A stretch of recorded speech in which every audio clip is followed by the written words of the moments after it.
আসসালামু আলাইকুম। এই ঐতিহাসিক নির্বাচনের দিনে আমার ব্লগে সবাইকে স্বাগতম। তাহলে আজকে চলুন সকাল থেকেই ভিডিওটা শুরু করি যে আমি নির্বাচনের দিনে কী করলাম। সকালে তো আমার ঘুম ভেঙে গেল গাড়ির সাউন্ডে।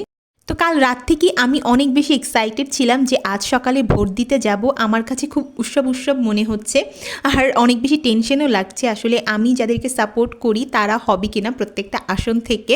তো আমার মনে হচ্ছে যে আমি নিজেই ভোটে দাঁড়িয়েছি। যাই হোক, ওখান থেকে ভোটের স্লিপ সংগ্রহ করা হচ্ছিল, সবাই গিয়ে গিয়ে স্লিপ সংগ্রহ করছিল।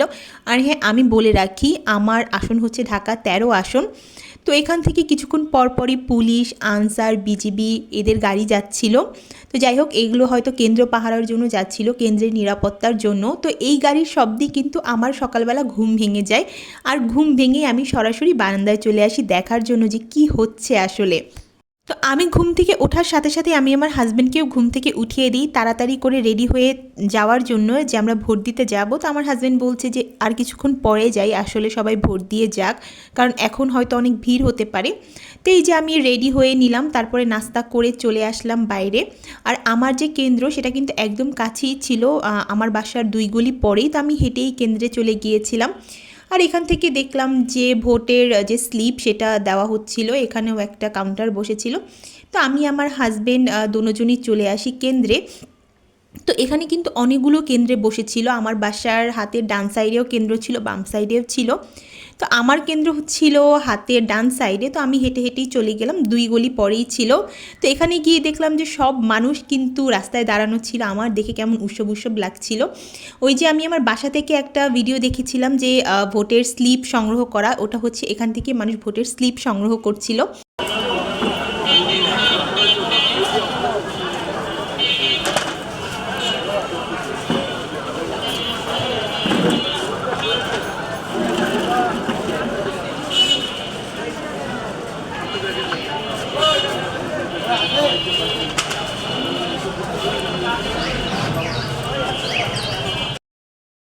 এরপরে কেন্দ্র ঘুরতে ঘুরতে এখানে দেখলাম যে ছোলা বুট বিক্রি হচ্ছে। তো ভাবলাম যে একটু ছোলা বুট খেয়ে নিই, কেন্দ্র ঘুরতে ঘুরতে টায়ার্ড হয়ে গেছি। তো আমরা কিন্তু প্রচুর হেঁটেছিলাম আমাদের ওই কেন্দ্রের সামনে। তো এখানে হচ্ছে ছোলা বুট খাচ্ছিলাম আর কেন্দ্র দেখছিলাম।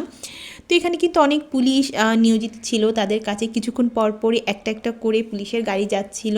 তো আমার কাছে খুবই সুষ্ঠুভাবে নির্বাচন হচ্ছে বলে মনে হচ্ছে, কারণ এখানে কোনো কেন্দ্রে ঝামেলাই হয়নি। তো এই যে যা বললাম যে সব কিছুক্ষণ পরপরই হচ্ছে পুলিশ, আর্মি এদের গাড়ি যাচ্ছিল। তো আমরা হচ্ছে আমাদের বাসা থেকে আরও একটু দূরে হাঁটতে শুরু করলাম, যেহেতু কেন্দ্র কাছেই ছিল। তো আমার হাজব্যান্ড বলল যে চলো একটু সামনের দিকে আগাই, এখানে আরও একটা কেন্দ্র আছে, এই যে যেখানে হচ্ছে একজন গার্ড দাঁড়ানো। তো আমরা হাঁটতে হাঁটতে একটু সামনে গেলাম। তো পুরো রাস্তা কিন্তু ফাঁকা ছিল, শুধু কেন্দ্রের সামনেই মানুষের ভিড়। পুরো রাস্তায় কোনো মানুষজনই আমি দেখিনি। এই যে দেখুন, পুরো রাস্তায় কিন্তু ফাঁকা, একদম রাস্তায় মানুষ নেই। তো বোঝাই যাচ্ছে যে আসলে কোনো ঝামেলাই হচ্ছিল না। তো যাই হোক, আমি এবং আমার হাজব্যান্ড হাঁটতে হাঁটতে একদম আমাদের যে হাউজিং সোসাইটি তার সামনের গেট অবধি চলে গিয়েছিলাম, কারণ ওখানেও একটা কেন্দ্র ছিল। তো অনেকেই আমাকে জিজ্ঞেস করে আমি কোন দলের সাপোর্ট করি। আসলে আমি ওইভাবে কখনোই রাজনীতি করিনি। আমরা চাই একটি সুস্থ সুন্দর দেশ হোক, যেখানে কোনো চাঁদাবাজি থাকবে না, কোনো গুন্ডামি থাকবে না, খুন খারাপি কোনো কিছুই থাকবে না, নারীদের হেনস্থা করা থাকবে না। তো এগুলো সব কিছু মুক্ত যদি একটা বাংলাদেশ হতো তাহলে আসলেই খুব সুন্দর হতো, এবং সেই উদ্দেশ্য নিয়েই কিন্তু এবারের নির্বাচন অনুষ্ঠিত হচ্ছে।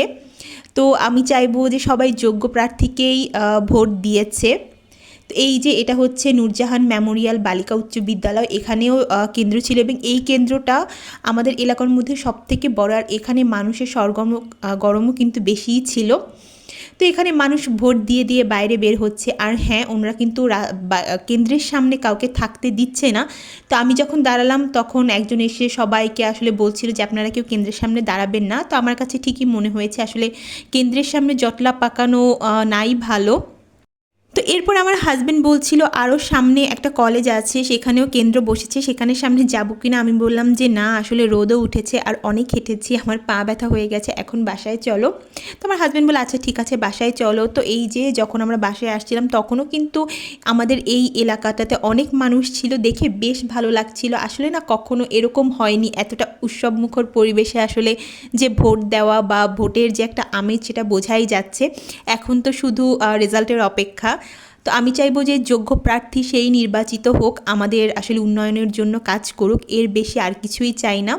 তো এখানে যেতে যেতে আমি একটু ভিডিও করছিলাম, যে আসলে দেখলাম যে কিছু কিছু জায়গায় অনেক মানুষ, কিছু কিছু জায়গায় একদম জনমানব শূন্য।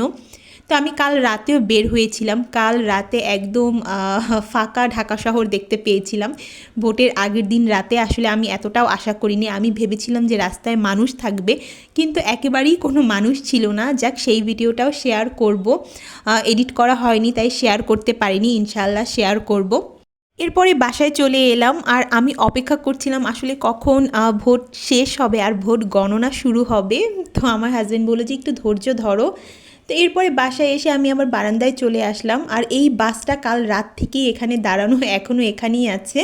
আর ভোট হয়ে যাওয়ার পরে রাস্তায় আসলে কাউকেই থাকতে দিচ্ছিল না, রিক্সাগুলোকেও সরিয়ে দেওয়া হচ্ছিল। এই যে এখানে রাস্তা পুরো ফাঁকা করে ফেলা হচ্ছিল, হয়তো এখন ভোট গণনা শুরু হবে। তো এই ছিল আজকের ভিডিও। আমরা সবাই দোয়া করি যেন একজন যোগ্য প্রার্থী নির্বাচিত হয়ে বাংলাদেশের উন্নয়নের জন্য কাজ করে আমাদের একটি সুন্দর বাংলাদেশ উপহার করে।